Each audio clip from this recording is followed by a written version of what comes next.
Hello everyone, this is Devesh Joshi. I welcome you all on Winsome digital learning. तो आज हम अपने क्लास 11th की फिजिकल ज्योग्राफी का चैप्टर नंबर 5 कंटिन्यू करेंगे, जिसमें जियोमॉर्फिक प्रोसेस में अभी तक हमने केमिकल वेदरिंग के बारे में बात कर ली थी। तो इस वीडियो में हम पढ़ेंगे physical weathering and biological weathering. So let's start. Physical weathering process. तो फिजिकल वेदरिंग प्रोसेस के अंदर अब हम बात करें, भाई केमिकल तो हमने पढ़ लिया, केमिकल के जो चारों मेथड थे उनके बारे में हम बात कर चुके हैं। ठीक है, नेक्स्ट है फिजिकल वाला। फिजिकल और mechanical weathering processes depend on some applied forces. ठीक है, देखो फिजिकल वेदरिंग प्रोसेस के अंदर क्या होगा कि भाई सबसे बड़ी चीज तो ये ध्यान रखनी, कोई केमिकल नहीं बनेगा, कोई केमिकल की वजह से वेदरिंग नहीं हो रही होगी, है ना, कि कोई दूसरा एजेंट नहीं होगा। मतलब यहाँ पे क्या, सनलाइट का इंपैक्ट हमें देखने को मिलेगा, वाटर का एक प्रेशर लग गया मान लो, उसकी वजह से हमें देखने को मिलेगा, विंड की वजह से देखने को मिलेगा।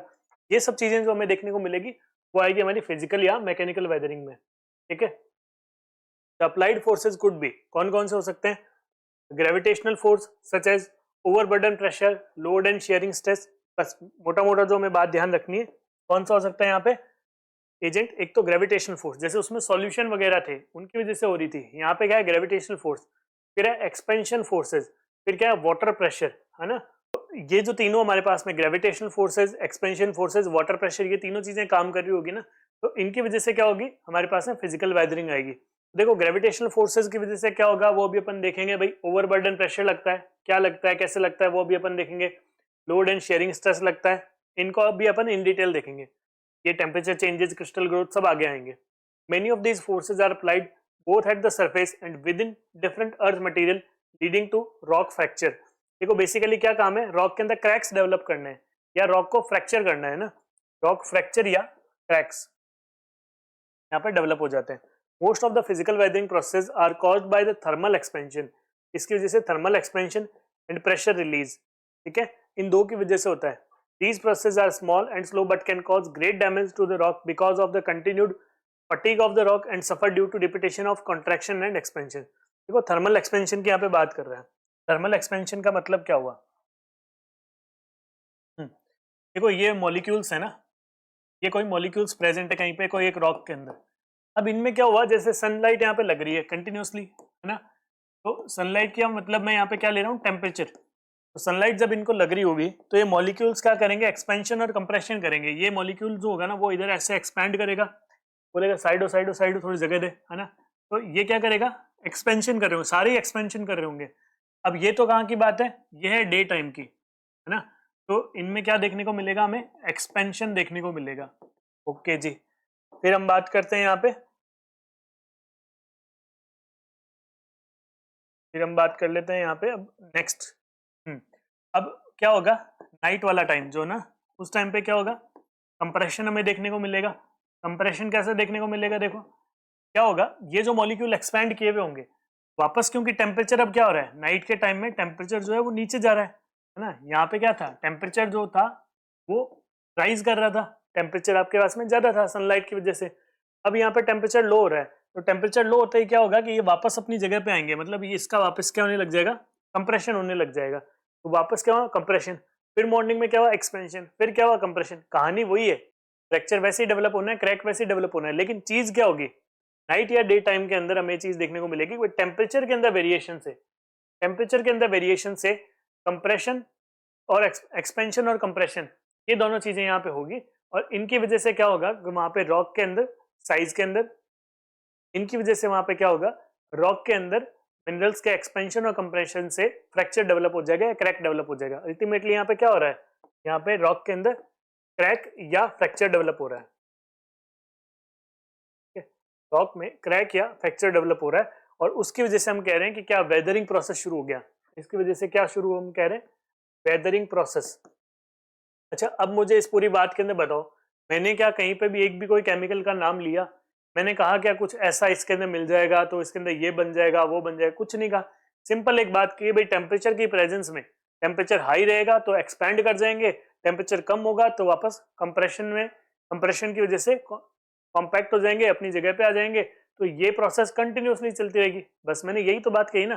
तो इसमें क्या एक रोल बताया मैंने, कौन से एक एजेंट को लिया, सनलाइट को लिया या टेम्परेचर को लिया, आ रही है बात समझ में? ठीक है, तो उसके बाद में हम यहाँ पे जो कह रहे हैं थर्मल एक्सपेंशन। थर्मल एक्सपेंशन का मतलब ही क्या हुआ, थर्मल यानी टेम्परेचर का, ठीक है ना। टेम्परेचर की वजह से, टेम्परेचर में चेंज आने से, टेम्परेचर की वजह से वहां पे एक्सपेंशन या कंप्रेशन देखने को मिल रहा है। एंड प्रेशर रिलीज, ऐसा कंटिन्यूअसली चलता रहेगा, कितना प्रेशर वो झेलेगा, तो कभी ना कभी उसके अंदर एकदम सडनली प्रेशर रिलीज हो जाएगा।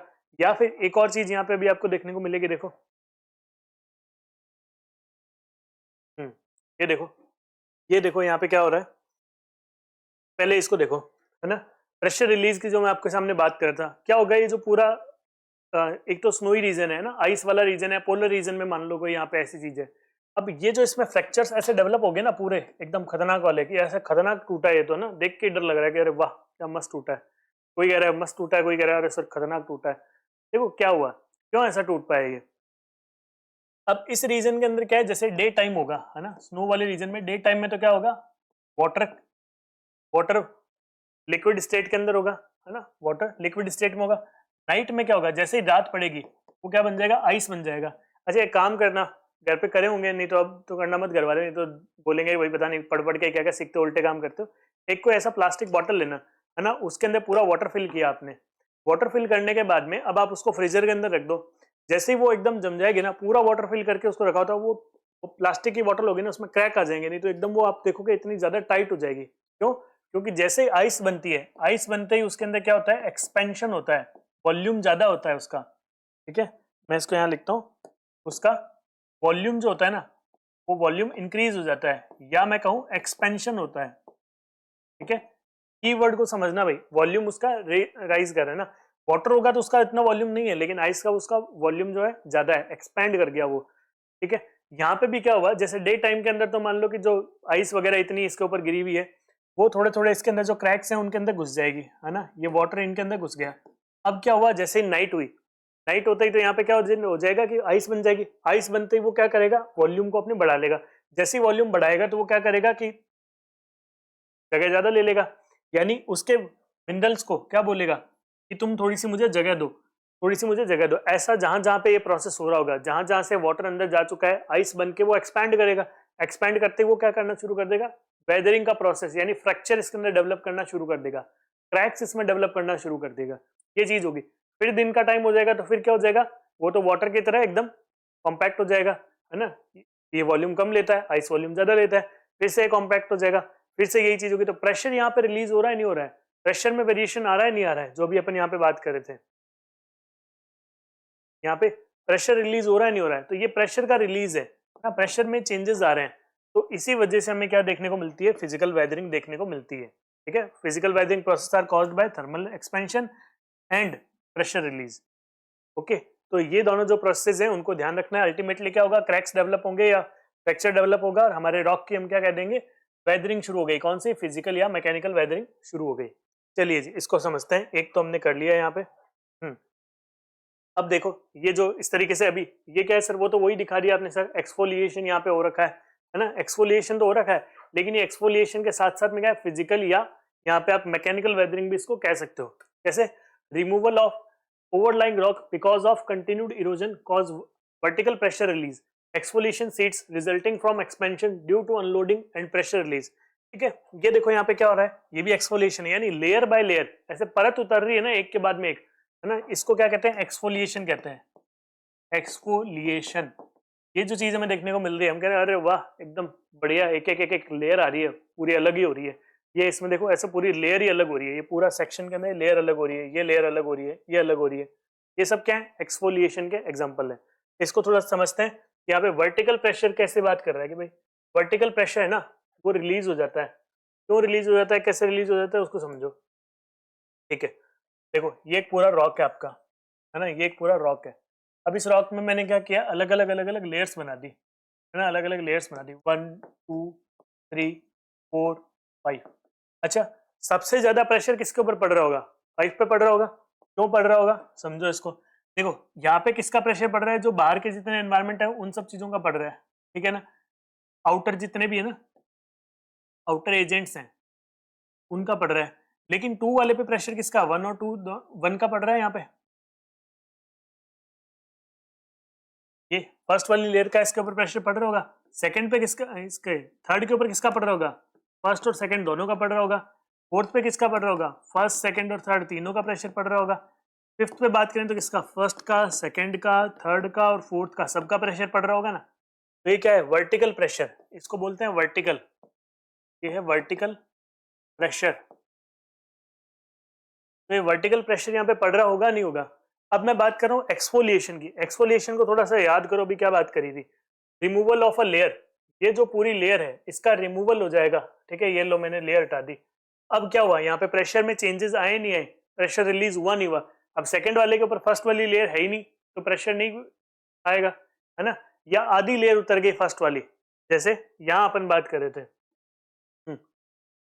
ये यहाँ पे लेयर उतर चुकी है, यहाँ बीच में लेयर उतर चुकी है, यहाँ बीच में उतर गई, है ना, यहाँ पे ही उतर चुकी है लेयर, बाकी नहीं उतरी है। तो ये जो नीचे वाली जो रॉक है ना, ये जो देखने को मिल रही है नीचे वाली जो रॉक है, ये कौन सी, सेकंड रॉक है, ये वाली कौन सी, फर्स्ट रॉक है। तो सेकंड रॉक के ऊपर पूरी की पूरी फर्स्ट का पड़ रहा है प्रेशर, नहीं, फर्स्ट के कुछ पार्ट का पड़ रहा है, क्योंकि फर्स्ट का कुछ पार्ट तो हट गया ना, फर्स्ट का कुछ पार्ट तो हट गया। वैसे यहाँ पे भी है, वैसे ही यहाँ पे भी है। तो इस बात को समझो कि सेकंड के ऊपर आधी, मान लो ये फर्स्ट हट गई, ठीक है, आधी हट गई, तो उसकी वजह से क्या है, सेकंड का ये वाला पार्ट तो अब एक्सपोज हो गया। यहाँ पे मान लो कुछ फर्स्ट वाला पार्ट पड़ा है, यहाँ पे कुछ फर्स्ट वाला पार्ट पड़ा है, ये क्या है, फर्स्ट वाला पार्ट पड़ा है। तो सेकंड के ऊपर प्रेशर में थोड़ी कमी आ गई, फिर मान लो ये पूरा ही हट गया, जब पूरा ही हट गया तो सेकंड के ऊपर अब फर्स्ट का प्रेशर लग रहा होगा क्या, नहीं लग रहा होगा। इसके ऊपर प्रेशर नहीं लग रहा होगा, थर्ड पे लग रहा है, हाँ थर्ड पे लग रहा है, किसका, खाली सेकंड का ही लग रहा है ना, इस पे सिर्फ सेकंड का लग रहा है। फोर्थ वाले पे अब किसका लग रहा है, फर्स्ट लेयर तो है नहीं, सेकंड और थर्ड का ही लगेगा। फिफ्थ लेयर पे क्या, फर्स्ट है नहीं, तो सेकंड, थर्ड और फोर्थ का लगेगा। वर्टिकल प्रेशर में कमी आई है नहीं आई है, वर्टिकल प्रेशर रिड्यूस हुआ है नहीं हुआ है, ठीक है। इस बात को समझना है हमें, वर्टिकल प्रेशर यहाँ पे कम हो गया है।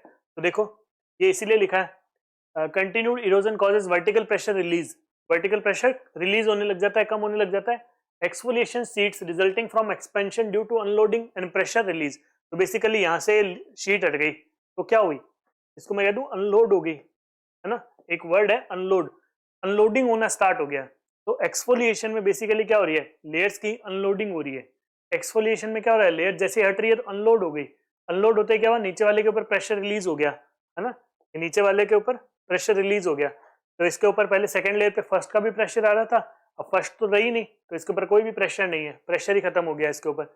सेकंड वाले पे, थर्ड वाले पे किसका, फर्स्ट और सेकंड दोनों का आ रहा था, फर्स्ट तो खत्म हो गई, तो अब खाली सेकंड का प्रेशर रह गया, है ना। फोर्थ वाले पे किसका, फर्स्ट सेकंड थर्ड तीनों का था, फर्स्ट खत्म हो गई तो सेकंड और थर्ड का ही प्रेशर रहेगा।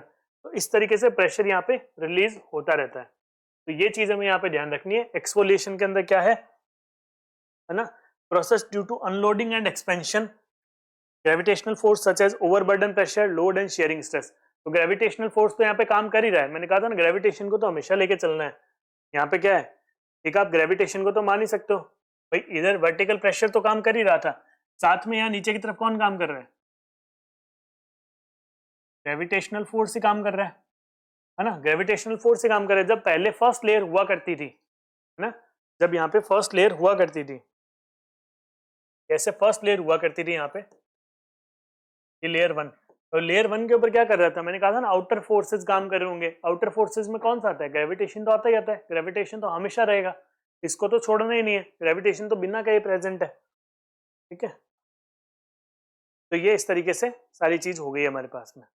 चलिए, तो फिजिकल और मैकेनिकल वेदरिंग में हमने बात कर ली अनलोडिंग एंड एक्सपेंशन की। किसकी बात करी, अनलोडिंग एंड एक्सपेंशन की, एक्सफोलिएशन की हमने बात कर ली।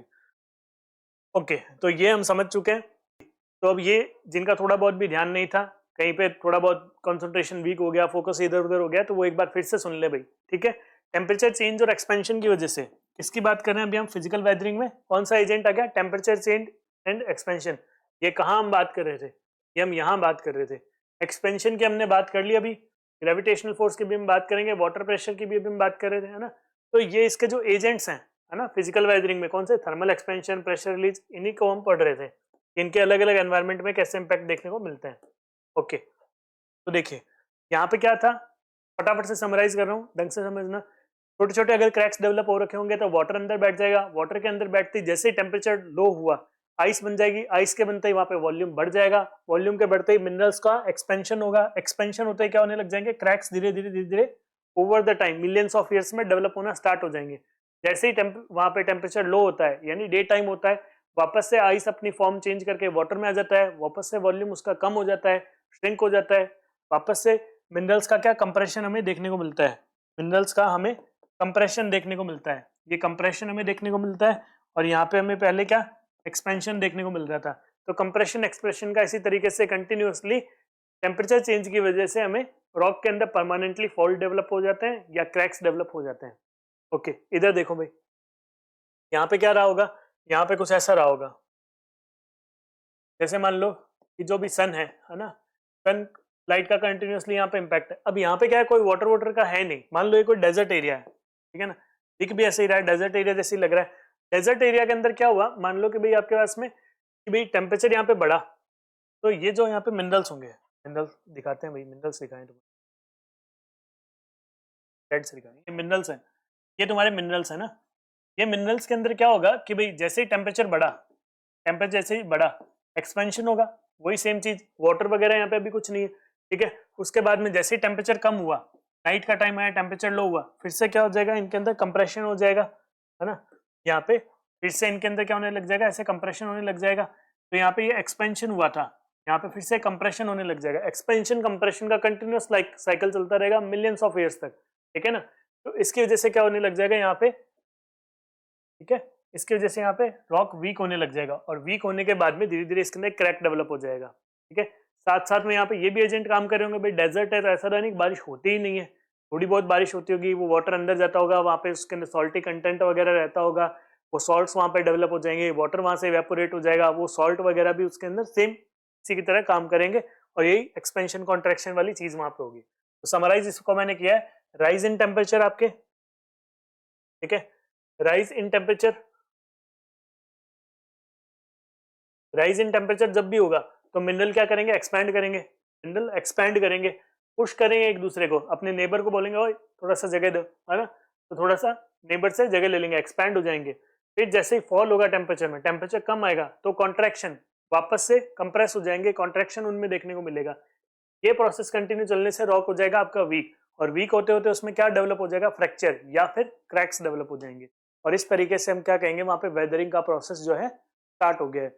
तो यहाँ फिर से कोई केमिकल की बात हुई क्या, वाटर अंदर आया, कोई रिएक्शन विएक्शन की मैंने बात करी नहीं करी, मैंने सिर्फ और सिर्फ ये बात करी कि टेम्परेचर का वहां पे क्या इम्पैक्ट पड़ रहा है, एक्सपेंशन और कॉन्ट्रैक्शन की दो चीजें वहां पे हो रही होगी, एक्सपेंशन कॉन्ट्रैक्शन और टेम्परेचर, इसके अलावा कोई केमिकल रिएक्शन नहीं, कोई कुछ और नहीं, कोई नया मटेरियल नहीं बन रहा, कोई वीकनिंग का कोई काम नहीं हो रहा। बस इस वजह से यहाँ पे रॉक में फ्रैक्चर डेवलप हो जाएंगे, वेदरिंग प्रोसेस शुरू हो जाएगा। फिजिकल एजेंट की वजह से हुआ या फिजिकल फैक्टर की वजह से हुआ, तो फिजिकल वेदरिंग का एक पार्ट हो गया। आ रही है बात समझ में? चलिए आगे देखते हैं। यस, उसके बाद में ये देखो यहाँ पे फ्रॉस्ट वेदरिंग की जो हम बात कर रहे हैं, ठीक है ना, तो फ्रॉस्ट वेदरिंग के अंदर भी ये क्या होगा कि भाई कोई जो स्नोई है ना, स्नो वाले रीजन के अंदर, या जहाँ पे आइस बहुत ज्यादा है, आप नॉर्थ पोल वगैरह की बात मान सकते हो, है ना, या जम्मू कश्मीर वाला रीजन है, रशिया वशिया चले जाओ, वहां पे आप देखोगे वहां क्या चीजें देखने को मिलेगी, वहां आपको यही देखने को मिलेगी, freezing, थॉइंग and frost waging. Frost waging क्या है, एकदम से, है ना, टेम्परेचर के अंदर वेरिएशन है तब जाकर के जो चीज हुई। मान लो कि वहां पे क्या होता है, रात का टेम्परेचर है माइनस के अंदर चला जाता है, सडनली जो टेम्परेचर मान लो कि ना 0 डिग्री सेल्सियस से -13 डिग्री सेल्सियस चला गया विद इन फ्यू आवर्स, है ना, तो उसकी वजह से इतना टेम्परेचर डिक्रीज होने की वजह से जो चीज हमें देखने को मिलेगी वो होगी फ्रॉस्ट वेजिंग। फ्रॉस्ट वेजिंग क्या होती है, टेम्परेचर में सडन डिक्रीज होने की वजह से, जैसे जो वाटर अंदर बैठ चुका होगा ना यहाँ पे, वो क्या करेगा, एकदम से एक्सपैंड करेगा। क्यों एक्सपैंड करेगा, आइस बन जाएगा, आइस के अंदर क्या होता है, वॉल्यूम एक्सपैंड होता है ना, वॉल्यूम बढ़ जाता है उसका, तो एक्सपैंड करते ही पास वाले मिनरल को पुश करेगा, है ना। यहाँ पे हमें क्या देखने को मिल रहा है, ये जो मिनरल है उसका एक्सपेंशन देखने को मिल रहा है, और इस एक्सपेंशन की वजह से हम क्या कह रहे हैं कि फ्रॉस्ट वेजिंग है। इसका कारण क्या है, फ्रॉस्ट वेजिंग है, क्योंकि सडन टेम्परेचर के अंदर वेरिएशन आया था। अच्छा, फ्रीजिंग एंड थॉइंग क्या होगा, फ्रीजिंग एंड थॉइंग जो है हमारे पास में डे टू डे वेरिएशन, जैसे सुबह से लेके दोपहर तक का टाइम हुआ, नॉर्थ वाले रीजन में, रशिया वाले रीजन में क्या हुआ, सुबह से लेकर दोपहर तक का टाइम हुआ, तो टेम्परेचर के अंदर कोई बहुत वेरिएशन नहीं आएगा। मान लो कि जो सुबह के अंदर टेम्परेचर कुछ -5 डिग्री सेंटीग्रेड था, तो वहां से कुछ 0 डिग्री सेंटीग्रेड आया, बहुत ज्यादा वेरिएशन नहीं है, 5 डिग्री सेंटीग्रेड का वेरिएशन है, तो वो जो प्रोसेस हो रहा है फ्रीजिंग एंड थॉइंग का हो रहा है, ठीक है। उसमें भी क्या हुआ था, इसके जो पोर्स होंगे वहां पे आकर के वाटर बैठ गया था, है ना, डे टाइम है, तो मान लो कि कहीं पे 0 डिग्री या 2 डिग्री 3 डिग्री कुछ ऐसा हो गया, या 5 डिग्री तक टेम्परेचर चला गया तो वहां पे वाटर अंदर आकर के बैठ जाएगा, वाटर का वॉल्यूम कम है, अंदर आके बैठ चुका है। जैसे ही टेम्परेचर 0 डिग्री जाएगा आइस बन जाएगा, आइस बनते ही फिर से क्या होगा, एक्सपैंड करेगा, एक्सपैंड करते ही पास के मिनरल्स को पुश लगेगा, है ना, उसकी वजह से क्या होने लग जाएंगे, मिनरल्स के अंदर सेपरेशन होना शुरू हो जाएगा।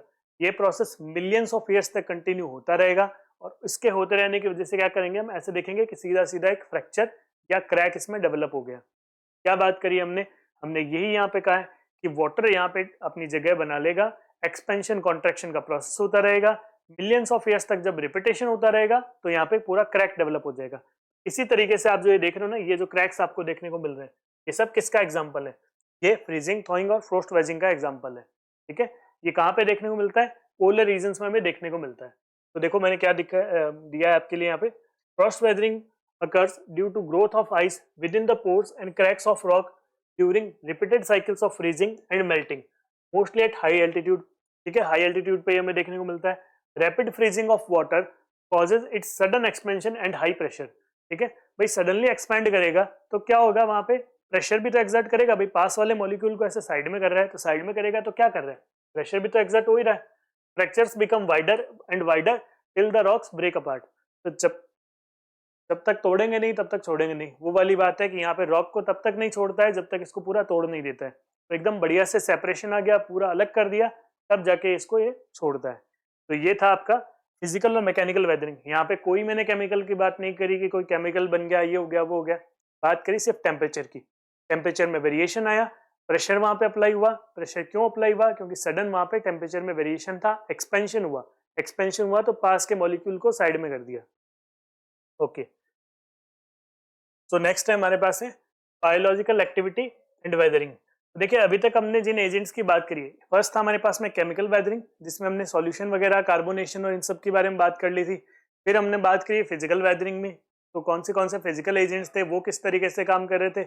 अब हम बात करेंगे बायोलॉजिकल एजेंट्स की, ना, बायोलॉजिकल एक्टिविटी की। देखो बायोलॉजिकल एक्टिविटी में क्या है, जिनमें भी लाइफ है ना, लाइफ वाले जो भी एजेंट हैं या ऐसे फैक्टर्स या ऐसी चीजें जिनके अंदर लाइफ खुद में है, वो क्या करें, वेदरिंग के प्रोसेस में एक्टिव हो जाएं। ठीक है, तो बायोलॉजिकल वेदरिंग में आपको सीधा सा इतना ध्यान रखना है कि जो भी प्लांट्स हैं, क्या हो सकते हैं, प्लांट्स हो सकते हैं मोस्टली, तो वो कुछ फैक्टर में काम करें, या कहीं पे एल्गी वगैरह हो सकता है, वो यहाँ पे कोई कॉन्ट्रीब्यूशन कर रहे हैं, तो वो सब चीजें क्या करेगी, बायोलॉजिकल एक्टिविटी एंड वेदरिंग में आ जाएगी। चलिए देखते हैं।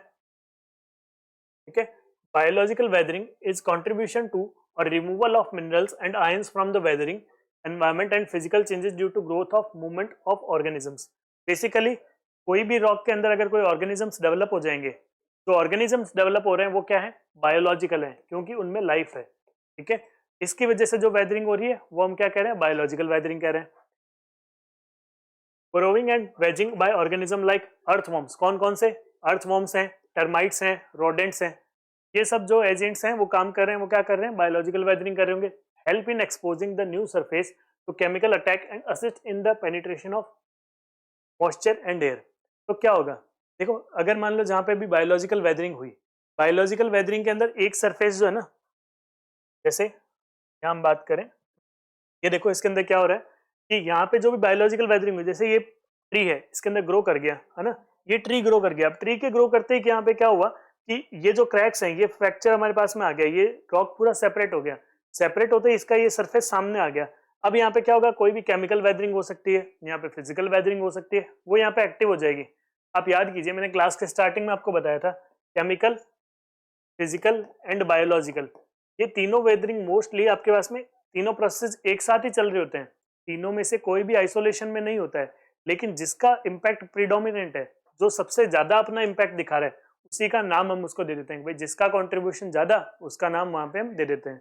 ठीक है, तो केमिकल का ज्यादा तो केमिकल वेदरिंग, फिजिकल का ज्यादा फिजिकल वेदरिंग, या फिर बायोलॉजिकल एजेंट का नाम ज्यादा तो हमें बायोलॉजिकल वेदरिंग उसको हम दे देते हैं।